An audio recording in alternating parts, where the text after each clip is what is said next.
हमारे पड़ोसी पाकिस्तान में, ओह माफ कीजिएगा, पाकिस्तान नहीं, ड्रामा ए पाकिस्तान कहना ज्यादा सही रहेगा। वहां लोकतंत्र का जो नाटक चल रहा था ना, वो अब आधिकारिक तौर पर खत्म हो चुका है और सत्ता एक ऐसे शख्स के हाथ में है जिसने संविधान को ही अपना निजी हथियार बना लिया है। तो आज हम दो कहानियां सुनेंगे। एक कहानी वो है जो पाकिस्तान पूरी दुनिया को सुना रहा है और दूसरी कहानी वो है जिसे हर भारतीय को सुनना ही चाहिए। इस पूरे खेल को समझने के लिए ना, इन दोनों कहानियों को समझना बहुत जरूरी है। एक तरफ है पाकिस्तान की कहानी और दूसरी तरफ है भारत की सच्चाई। तो चलिए सबसे पहले पाकिस्तान की ऑफिशियल स्टोरी सुनते हैं। उनकी एस्टैब्लिशमेंट, उनके एनालिस्ट जैसे कमर चीमा, वो दुनिया को क्या बता रहे हैं। उनका तर्क सीधा सा है। देखिए, मुल्क बिखर रहा था, नेता आपस में लड़ रहे थे, इकोनॉमी का भट्टा बैठ गया था, इसलिए साहब यानी जनरल मुनीर को देश बचाने के लिए कमान संभालनी पड़ी। तो ये पूरा नैरेटिव कुछ ऐसा है कि ये जो हुआ है वो केओस को खत्म करके स्टेबिलिटी लाएगा। आर्मी, नेवी, एयरफोर्स सब मिलकर काम करेंगे। और सुनिए, ये कोई तानाशाही नहीं है, अरे ये तो एक जरूरी रिफॉर्म है। इससे तो पाकिस्तान की ग्लोबल इमेज भी सुधरेगी। आखिर दुनिया को भी तो एक स्टेबल पाकिस्तान चाहिए, है ना। ठीक है, ये थी पाकिस्तान की कहानी। अब इसी कहानी को देखते हैं एक दूसरे नजरिए से, एक रिटायर्ड इंडियन इंटेलिजेंस ऑफिसर तिलक देवेश्वर के नजरिए से, और देखते हैं कि सच आखिर है क्या। वो इसे स्टेबिलिटी नहीं कहते, वो इसे कहते हैं कॉन्स्टिट्यूशनल कॉरोनेशन, मतलब संवैधानिक ताजपोशी। एक ऐसी प्रोसेस जिसमें संविधान का ही इस्तेमाल करके एक मिलिट्री लीडर को लीगल तरीके से एक सम्राट बना दिया गया है। मतलब पाकिस्तान अब लोकतंत्र का दिखावा भी नहीं कर रहा है, वो एक लीगलाइज्ड मिलिट्री मोनार्की बन चुका है और ये भारत के लिए सीधा खतरा है। तो चलिए अब पाकिस्तान के एक एक झूठ की परतें उधेड़ते हैं। तो पाकिस्तान का पहला और सबसे बड़ा दावा ये स्टेबिलिटी है, इससे देश में शांति आएगी। सवाल ये है कि ये कैसे स्टेबिलिटी है। तिलक देवेश्वर का जवाब सुनिए। वो कहते हैं ये स्टेबिलिटी नहीं, ये शमशान वाली शांति है।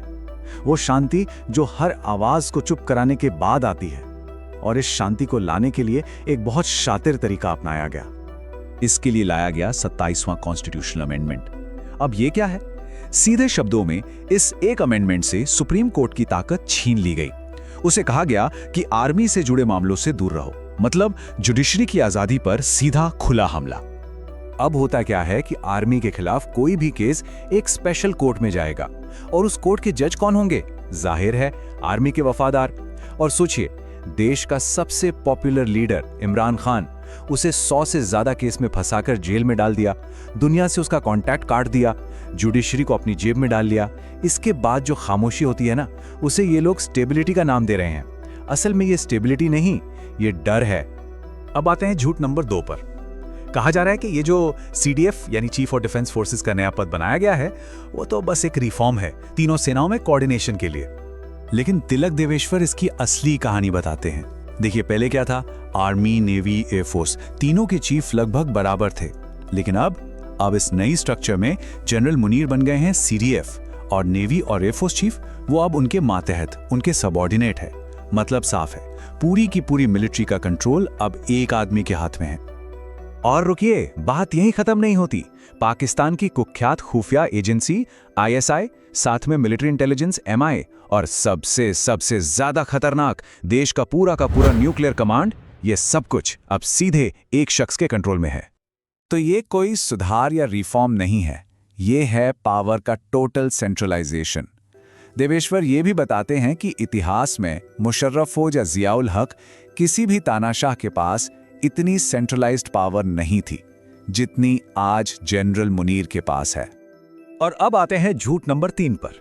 यह सबसे बड़ा मजाक है। कहा जा रहा है कि यह सब डेमोक्रेटिक तरीके से हुआ, सिविलियन गवर्नमेंट की रजामंदी से। तिलक देवेश्वर इस लोकतंत्र के पीछे का पूरा ड्रामा सामने रखते हैं। देखिए हुआ क्या। सबसे पहले प्रधानमंत्री शहबाज शरीफ ने इस नोटिफिकेशन पर साइन करने से इनकार कर दिया। वो इतने डर गए कि रातों रात लंदन भाग गए। अब आर्मी ने अपना गेम खेला। उन्होंने 1 महीने से जेल में बंद इमरान खान की बहन को अचानक उनसे मिलने भेज दिया। देवेश्वर के शब्दों में, यह शहबाज शरीफ के लिए एक गैंगस्टर स्टाइल वार्निंग थी। मैसेज एकदम क्लियर था, साइन कर दो वरना हम इमरान से डील कर लेंगे और तुम सीन से ही गायब हो जाओगे। ये एक खुली धमकी थी। और इस धमकी ने काम किया। शहबाज शरीफ ने लंदन में बैठे बैठे ही साइन कर दिए। तो ये सिविलियन कंसेंट नहीं था, ये था सिविलियन सरेंडर। चुनी हुई सरकार का आर्मी के सामने पूरी तरह घुटने टेक देना। तो अब तक हमने पाकिस्तान के दावों का पर्दाफाश किया, लेकिन सबसे बड़ा सवाल, इसका भारत के लिए क्या मतलब है? ये भारत के लिए असली खतरा क्यों है? चलिए इसे समझते हैं। सबसे पहला और सबसे बड़ा खतरा, पाकिस्तान का न्यूक्लियर बटन अब एक आदमी की जेब में है। इस नए स्ट्रक्चर का मतलब है कि पाकिस्तान के सारे न्यूक्लियर हथियार, चाहे वो छोटे टैक्टिकल वेपन्स हों या बड़े स्ट्रैटेजिक वेपन्स, सब पर अब सिर्फ जनरल मुनीर का सीधा कंट्रोल है। पहले जो एक कमिटी और चेक्स एंड बैलेंसेस का दिखावा होता था ना, वो भी अब खत्म हो गया है। दूसरा खतरा खुद जनरल मुनीर हैं। उनकी सोच, उनकी विचारधारा और भारत के खिलाफ उनकी खुली धमकियां। तिलक देवेश्वर साफ कहते हैं कि मुनीर एक कट्टर एंटी इंडिया सोच वाले व्यक्ति हैं और वो इसे छिपाने की कोशिश भी नहीं करते। सोचिए, अमेरिका के दौरे पर उन्होंने क्या कहा था, अगर हम डूबे तो आधी दुनिया को साथ लेकर डूबेंगे। ये बयान किसी एक जनरल का नहीं है, ये एक परमाणु शक्ति वाले देश के सबसे ताकतवर आदमी का बयान है। ये उनकी गैर जिम्मेदाराना और खतरनाक मानसिकता दिखाता है। और ये सिर्फ बातें नहीं हैं, उन्होंने सीधे तौर पर भारत की जामनगर रिफाइनरी पर हमला करने की धमकी दी है। यही नहीं, देवेश्वर बताते हैं कि मुनीर ने खुद एक ऐसी सोशल मीडिया पोस्ट को अप्रूव किया था जिसमें मुकेश अंबानी की फोटो के साथ कुरान की आयत लगाकर भारत की इकोनॉमिक स्ट्रेंथ को टारगेट किया गया था। और तीसरा खतरा है उनका पागलपन, उनका ईगो ड्रिवन और इरैशनल रवैया। इसका सबसे अच्छा उदाहरण है सिंधु नदी का मुद्दा। तिलक देवेश्वर एक किस्सा बताते हैं। फ्लोरिडा में एक डिनर पर जनरल मुनीर ने कसम खाई कि वो भारत को सिंधु नदी पर डैम बनाने नहीं देंगे, जबकि इंटरनेशनल ट्रीटी के हिसाब से ये भारत का हक है। इससे साफ पता चलता है कि पाकिस्तान की कमान अब एक ऐसे शख्स के हाथ में है जो लॉजिक या इंटरनेशनल लॉ से नहीं बल्कि सिर्फ भारत से नफरत और अपने ईगो से फैसले लेता है। तो अब आगे क्या? तस्वीर अब काफी हद तक साफ हो चुकी है। पाकिस्तान में एक नया और पहले से कहीं ज्यादा खतरनाक पावर स्ट्रक्चर बन चुका है। अगर आप देखें तो army, navy, air force, ISI, MI, nuclear command, सब कुछ अब बस एक ही आदमी के कंट्रोल में है, जनरल मुनीर। सत्ता का ऐसा सेंट्रलाइजेशन पाकिस्तान ने पहले कभी नहीं देखा। तो इसे स्टेबिलिटी कहना सबसे बड़ा धोखा है। ये स्टेबिलिटी नहीं है, ये एक परमानेंट तख्ता पलट है जिसे संविधान की आड़ में लीगल बना दिया गया है। दोस्तों, तस्वीर अब पूरी तरह साफ है। पाकिस्तान में जो हुआ है वो स्टेबिलिटी नहीं बल्कि एक परमानेंट तख्ता पलट है। जनरल मुनीर को लाइफ टाइम इम्यूनिटी मिल गई है। वो 2030 और शायद 2035 तक कहीं नहीं जा रहे हैं।